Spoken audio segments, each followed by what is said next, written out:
এখন আমি মেডোরিনামের চতুর্থ পার্ট এবং শেষ পর্ব আলোচনা করতে যাচ্ছি।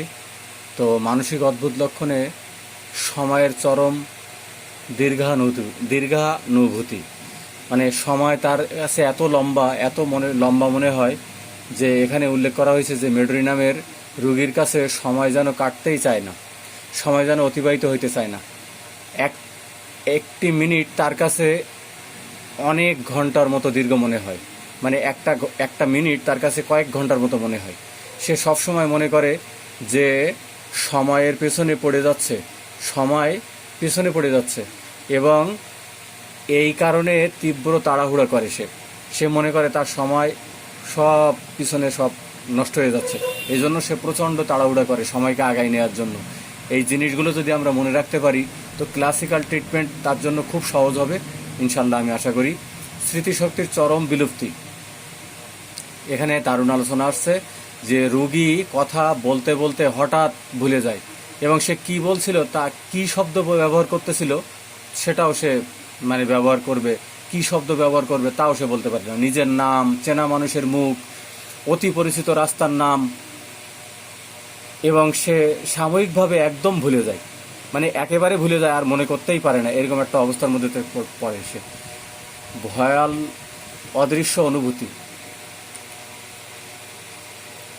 রোগী তীব্রভাবে অনুভব করে যে তার ঠিক পিছনে কেউ একজন দাঁড়াই আছে, প্রচণ্ড কনফিডেন্সের সাথে রোগী মনে করে যে তার পিছনে একদম একনিষ্ঠভাবে মনে করে যে পিছনে কেউ দাঁড়াই আছে। সে নিশ্চিত থাকে যে তার আসবাবপত্রের আড়াল থেকে, বা ঘরের কোনো সাইড থেকে বা কোণা থেকে বা কোণ থেকে কেউ তাকে তার দিকে তাকাই আছে, এমনভাবে তাকাই আছে, শুধু তার দিকেই ফলো করে তাকাই আছে, এক দৃষ্টি তাকাই আছে, এক দৃষ্টি। তারপরে থাকে তার আত্মহত্যার প্রবণতা এবং হতাশা। রোগীর এত চরম বিষণ্ণতায় ভোগে এবং মনে করে যে সে একটা পর্যায়ে সে মনে করে যে সে ক্ষমার অযোগ্য, সে এমন পাপ করছে যে সে ক্ষমার অযোগ্য মনে করে নিজের কাছে। এমন বিষণ্ণতায় সে ভুগতে থাকে এবং মনে করে যে সে ক্ষমার অযোগ্য, সে ক্ষমা পাবে না, এরকম তীব্র একটা চিন্তাভাবনা তার ভিতরে ঢোকে। এই তীব্র মানসিক যন্ত্রণার কারণে রোগীর মধ্যে আত্মহত্যার প্রবল ইচ্ছা জাগে।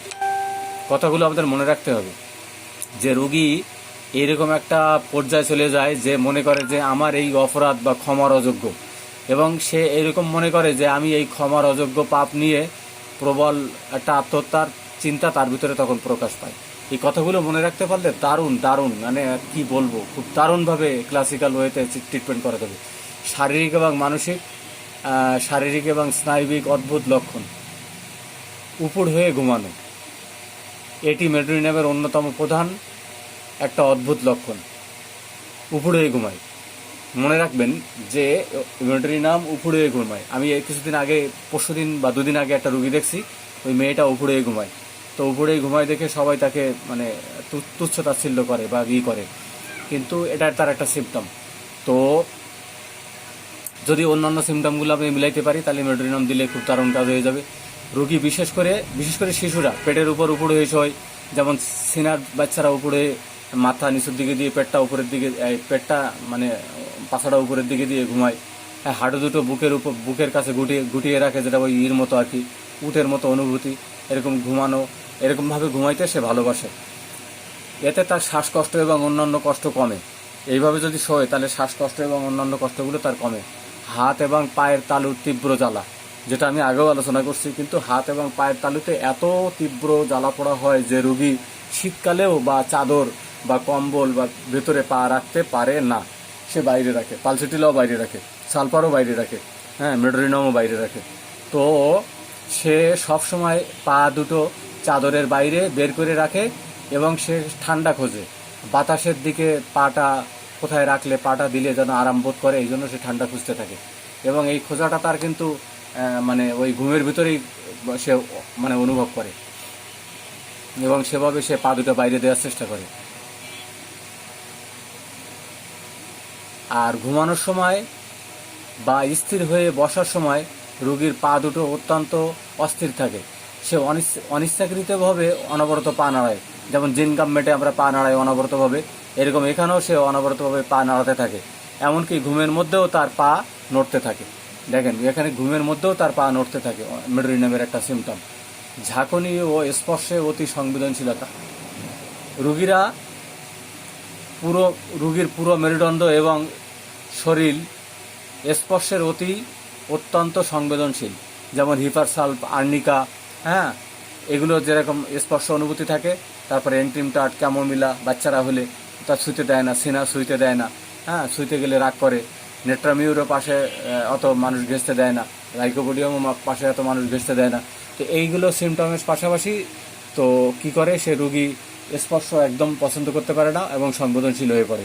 রেলগাড়ি বা বিছানায় সামান্য ঝাঁকুনিতে তার কষ্ট এবং পিঠের তীব্র ব্যথা বেড়ে যায়।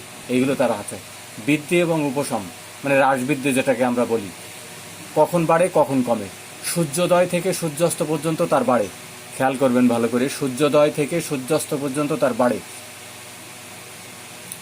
এখানে মেডোরিনামের রোগীরা সমস্ত কষ্ট, হ্যাঁ, মানসিক হোক শারীরিক হোক, সূর্য ওঠার সাথে সাথেই বাড়তে থাকে এবং সূর্য ডোবার পর হইতে তার কি ঠিক মতো, মানে সিপিলিসের মতো, ওই সিপিলিনামের মতো ওষুধের মতো কমতে থাকে।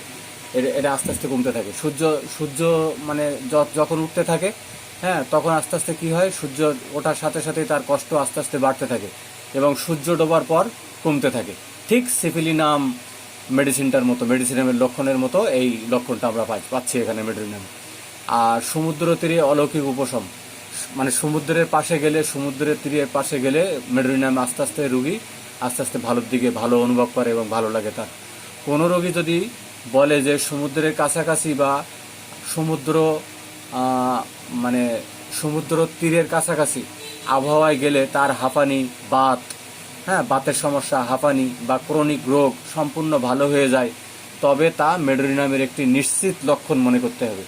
যদি কোনো রোগী মনে করে যে আমি সমুদ্রের কাছে গেলে আমার বাতের সমস্যা, হাঁপানির সমস্যা বা হাত পা কামড়ানো, হ্যাঁ, আর্থ্রাইটিস, এগুলো সে ভালো মনে করে, ভালো অনুভব করে, তাহলে এই লক্ষণটা মেডোরিনামের, এটা আমরা নিশ্চিতভাবে চিন্তা করব, একদম নিশ্চিতভাবে চিন্তা করব যেটা মেডোরিনামের একটা লক্ষণ চিন্তা করলে বৃদ্ধি, যেটা আগেই বলছি। রোগের কথা চিন্তা করার সাথে সাথে তার রোগ লক্ষণ বেড়ে যায় এবং মনোযোগ দিয়ে চিন্তা করলেই তখন তার বাড়ে। তখনই সে চেষ্টা করে কষ্ট এবং তার ব্যথা তীব্র রূপ নেয়। ওই যখনই তার মনে ওঠে তখন তার কষ্ট এবং ব্যথা বেড়ে যায়। আমি অনেক কষ্ট দিলাম আপনাদের আমার সাথে থাকার জন্য। আপনারা যারা সাথে থাকছেন, ইনশাল্লাহ আজকে এই মেডোরিনামের 4টা পার্ট দ্বারা আপনারা খুবই উপকৃত হবেন। ধন্যবাদ সবাইকে।